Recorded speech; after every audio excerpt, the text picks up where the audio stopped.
Madaydayaw iti Diyos Ama, manakabalin iti suamin.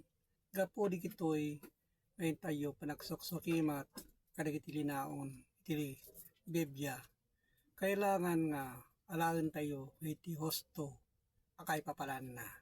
Ken paningisuro, paningiwanwan dagiti suamin abanag ngadda iti linaon iti Biblia. Tadi kitoy ngayon na ibagbaga gapo iti panakaisalakan iti kararwa. Dito ngayon na ibagbaga mabasa iti muna Korinto 15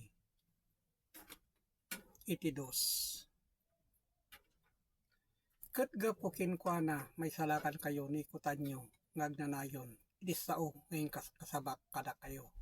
Malaksid no mamati kayo abareng-bareng. Dayta iti kinunana idi na pong Jesucristo gapo itayat na kada tayo ngayon wan na nigitoy akay papalan na.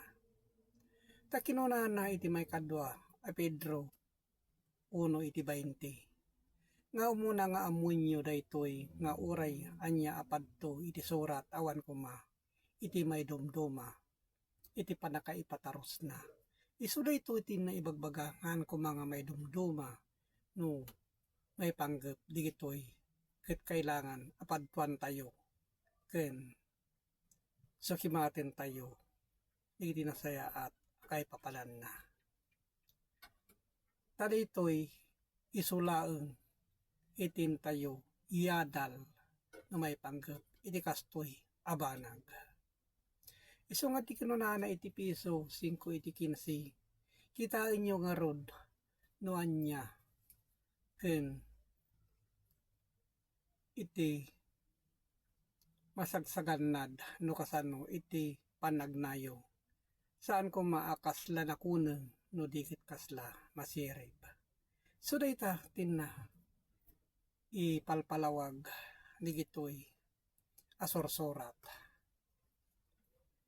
Isu nga agbalintay kuma amasirib may panggap digitoy akay papanan na. Ta kinunana ti Hebrews iti 39 ngem magna kami kadagijay saan kuma nga agsunod nga agturong iti panakaisalakan iti kararwa. So dayta nga may panggap iti paningisalakan iti kararwa. Digitoy